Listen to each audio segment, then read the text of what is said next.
আজকে দুপুরের মেনু দিয়েই ভিডিওটা শুরু করলাম। তো প্রথমেই আছে আমাদের ঘরের চালের ভাত আর পোস্ত দিয়ে আলু ভাজা গোল গোল করে খোলা সমেত, আর নিয়েছি কিছু কুচানো পেঁয়াজ, আর এটা ছিল পোস্ত দিয়ে চিচিঙে দিয়ে একটা ভাজা।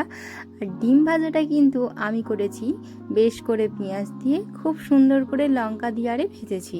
তো খেতে কিন্তু খুব সুন্দর হয়েছিল ডিম ভাজাটা। আর এই ডালটা আমি কি করে করি জানো? এটাকে আমি ফোড়ন দিই না, এতে একটা কাঁচা লঙ্কা 2 টুকরো করে, তাতে একটু নুন হলুদ আর তেল দিয়ে দিই। তোমরা যদি এরকমভাবে ডাল সেদ্ধ করে খাও তাহলে আর পেঁয়াজ ফোড়ন দিয়ে ডাল করতে ইচ্ছাই করবে না। আর বিকালবেলা বসে পড়েছিলাম চা নিয়ে, চাটাও করেছি বেশ ঘন করে, 3টে কাপ দেখছো, মায়ের, আমার আর মায়ের ছেলের জন্য। আর এই যে দেখো বিকেলের আকাশটা মেঘে ভর্তি আছে, একটু রোদও বার করেনি, সারাদিন টিপটাপ করে বৃষ্টি পড়েছে। আর বৃষ্টির দিনে বিকালে এত সুন্দর চা খেতে কার না ভালো লাগে বলো? চলো আজকের মতো টাটা।